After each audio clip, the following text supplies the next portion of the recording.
Hey, welcome back to another episode from Life for Living Well. My name is Richard, and I hope you're well. Before I start the podcast for this week, I wanted to quickly say that if you like to write to me directly, just send your email to richard.anthony@lifeforlivingwell.com, or you can send it directly to hello@lifeforlivingwell.com. And if you also would like to know about what lifeforlivingwell.com community does, you can check us out on our website at www.lifeforlivingwell.com. So let's get started with this podcast. We'll keep on writing this essay. Something this week is something that happened, and I wanted to make a podcast about it. After I had the opportunity to watch people that demonstrate this trait, and I also think that a lot of us have this trait. In fact, everybody has it. Unfortunately, with the way things are set up and the way we live our life, it's so difficult to know whether you have it, because we wanted to do so many things within the 24 hours that we have in a day, and we don't even know what we are doing is the most important thing that we wanted to do.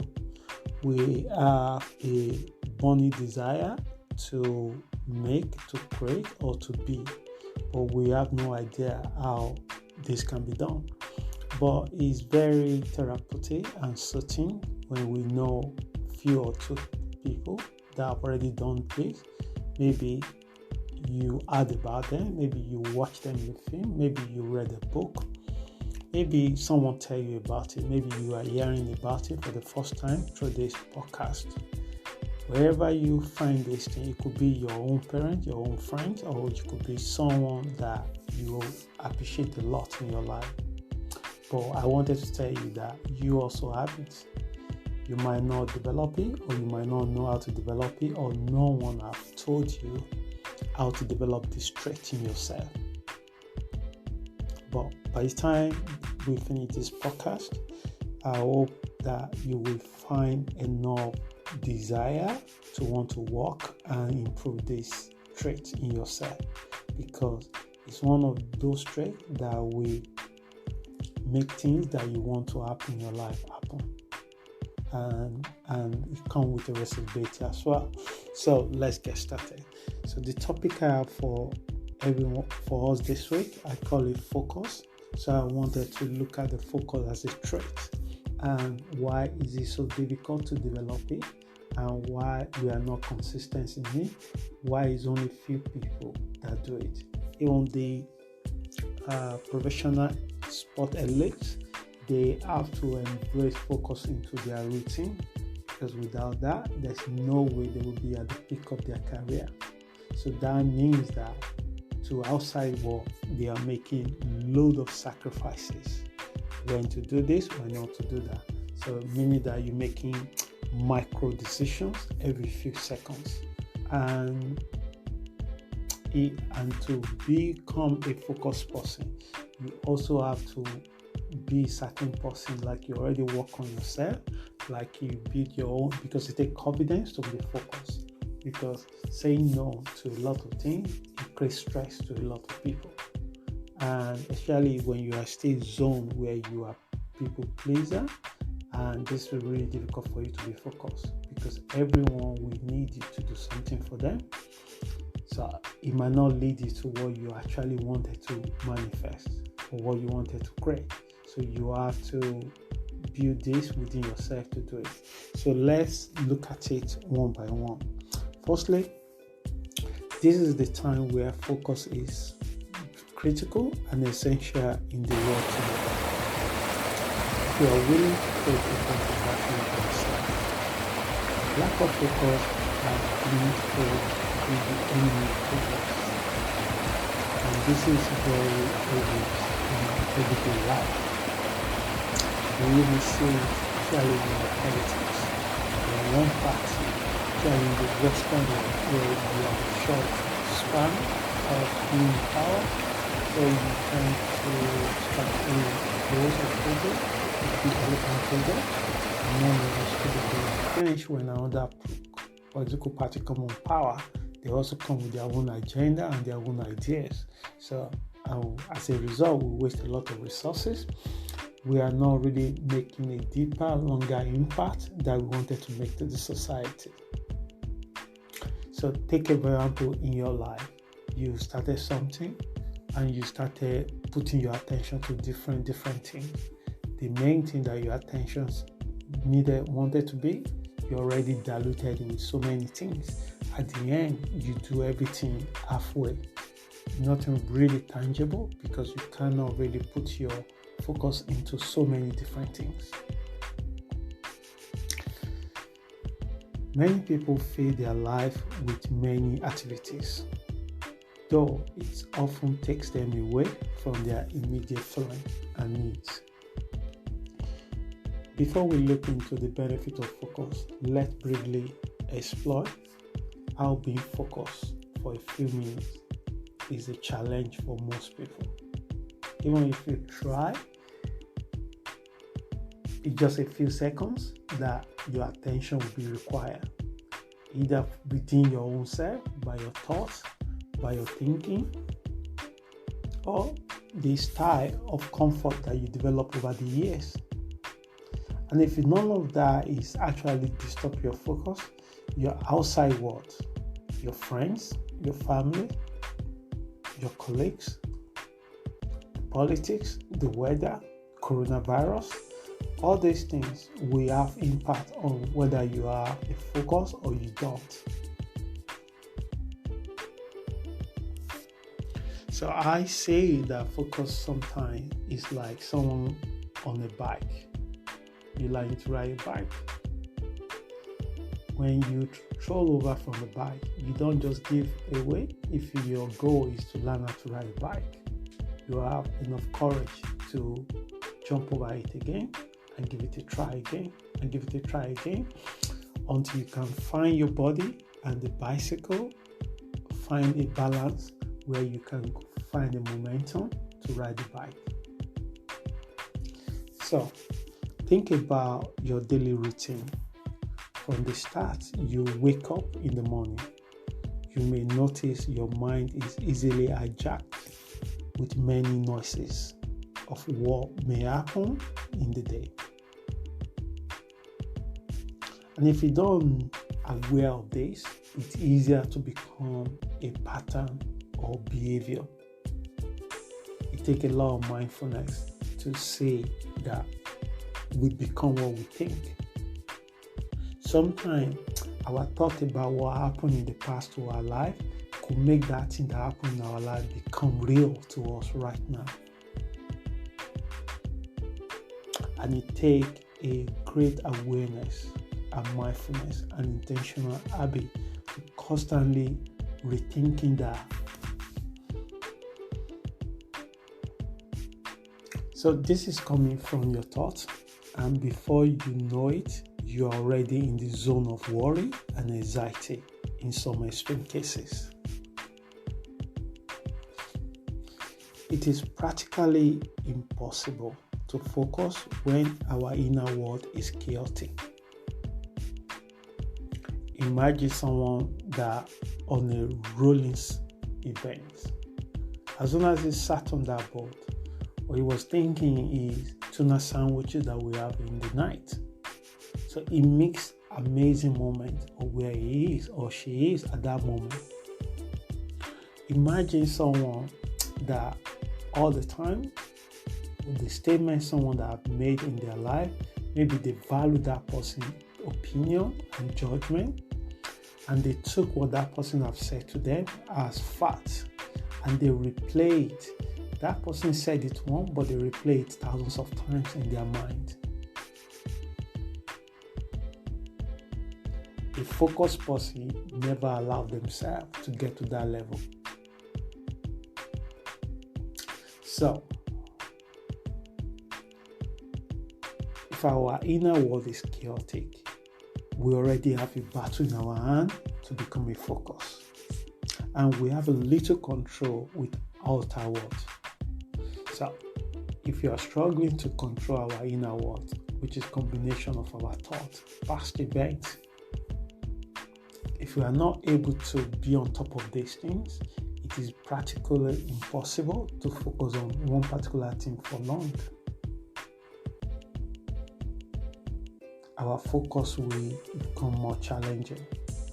So even though if you are in charge of your inner world, which what you should seek before you try to tackle the outside world, because the outside world, you have no control about it. You are also a part of the ecosystems. Your inner struggling, uncontrolled thoughts, unregulated emotions, and thinking perversely may become an hindrance to develop a focus trait. If developing focus trait was something that you're admirable to you and something that you need to live the life that you intended to live, these are the things that you have to be mindful of. Your inner world and your outer world will have a serious challenge in becoming a focused person. Should we talk about the external noises? I think we should. Think of this following. Your phone gadgets. How do you feel when you are not in touch of it for a day? How do you feel when you get lost? I once went hiking with an old friend long time ago. By accident, our phone fell into the back of the car. I didn't notice. And as I dropped her back to her place, heading back to my place, 10 minutes later, I constantly hearing the phone ringing at the back of the seat. So I pulled over, looked back, and I saw the phone. I picked it up, and she was the one calling me from another phone she has at home. The state she was like someone lost a family member. She was so distressed because all her life, which I understand, is on the phone.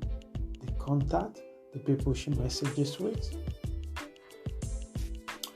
So she was relieved that the phone was in the car and I picked it up. So I turned around, drove back, and I returned the phone to her. The joy in her face is like she won the lottery. She's not an exceptional case. Many of us will feel like this if something sudden happened to our phone, because we have creating a kind of relationship with our phone, which is more dependency onto that phone. To become a focused person, so many things we wanted to challenge the time that you are giving to maybe yourself or particular thing that you're working on. How you manage this thing will determine how level of your focus will be. Social media. Because we depend on the attention we get from other people, whether they like our pictures or our video, or how we reason, or what we say, or what we do, or how many people like us, how many people follow us. It also makes it difficult to become focused. So if you getting notifications every few seconds on your phone and you constantly have to reply and respond to it, it is very challenging to get anything done if you set out to do things that particular time and that particular day. Also, worry about life challenges. There's no doubt about it. Will we face this at one point on our life? And it will come at different stages. And how we react to it will determine how much work we've done on ourselves already. And the people.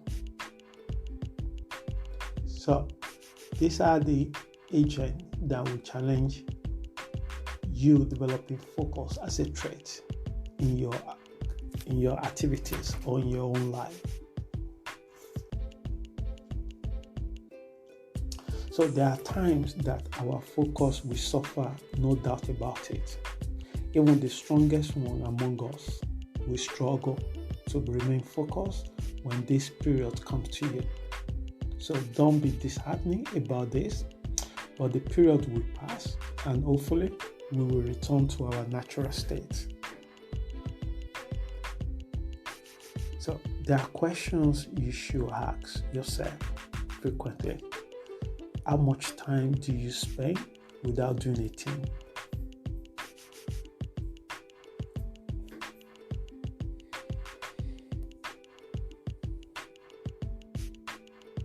A lady once told me that she's not be able to attract the right guy. After talking with her for a few minutes and few days, it's very obvious that she's very, very restless in nature. She gets bored easily, so meaning that she feels excited when she starts a relationship. After she gets to a certain point, she gets bored of it, and she do a lot of behavior to sabotage it. So after pointing a light to her in this area, she was surprised how she's also responsible for a lot of things that happen in our relationship based on her own behavior alone.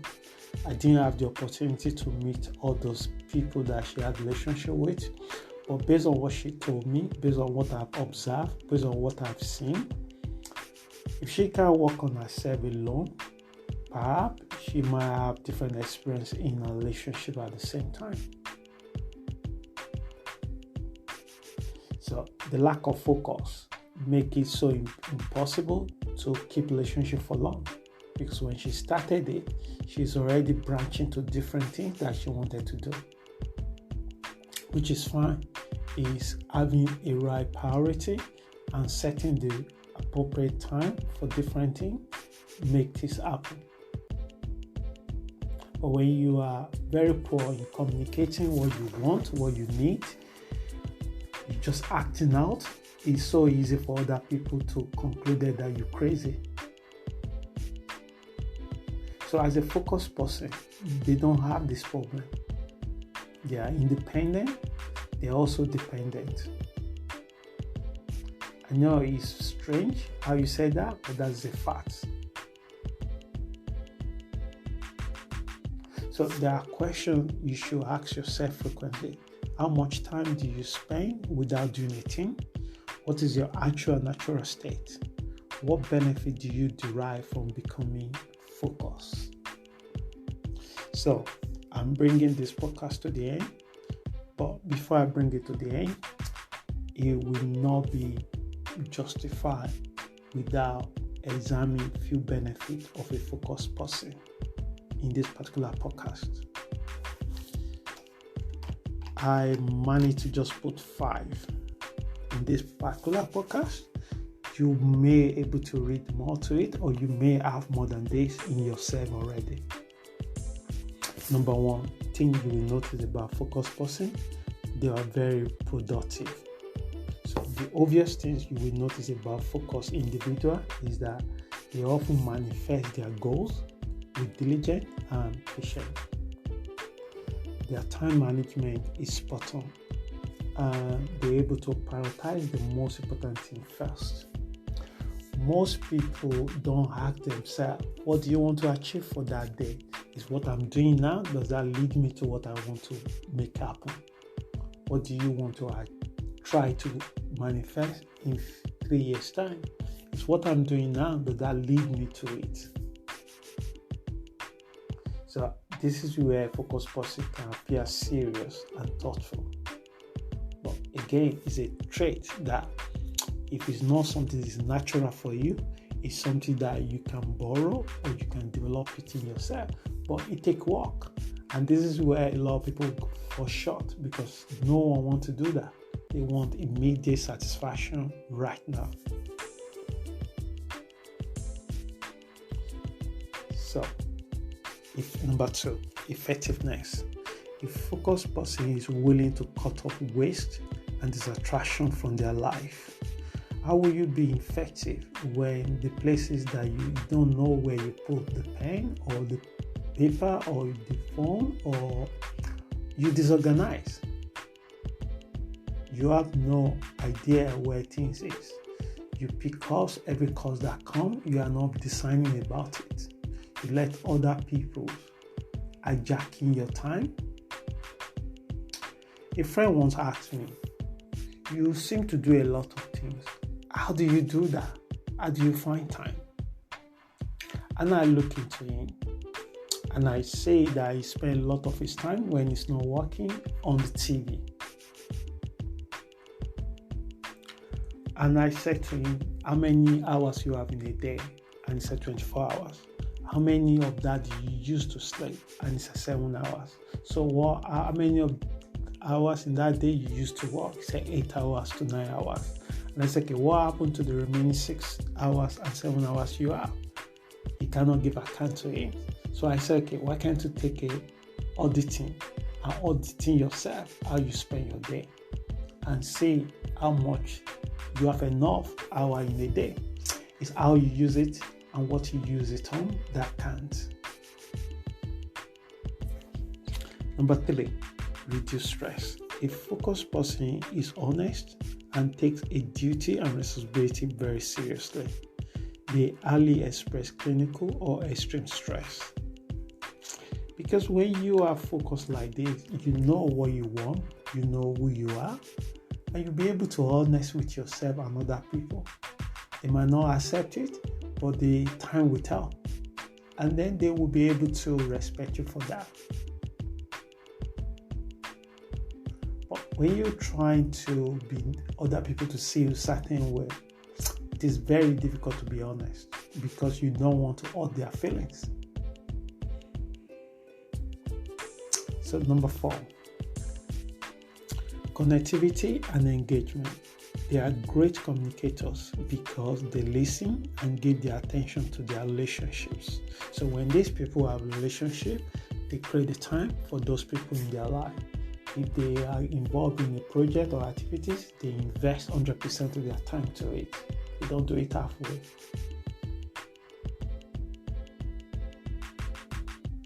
Number 5, improve decision making. A focused person making the right and strong staying decision, no longer seeking to please everyone with their decisions. So, to round it up, I encourage you to work on activities that improve this quality in yourself, such as meditation, intentional behavior, and mindfulness practice. I hope this podcast helps someone. If you do have any question to ask me about this, please write to me at hello@lifeforlivingwell.com, or you send it directly to richard.anthony@lifeforlivingwell.com. I hope I see you again next week. Until then, please stay safe and have an amazing week. Thank you.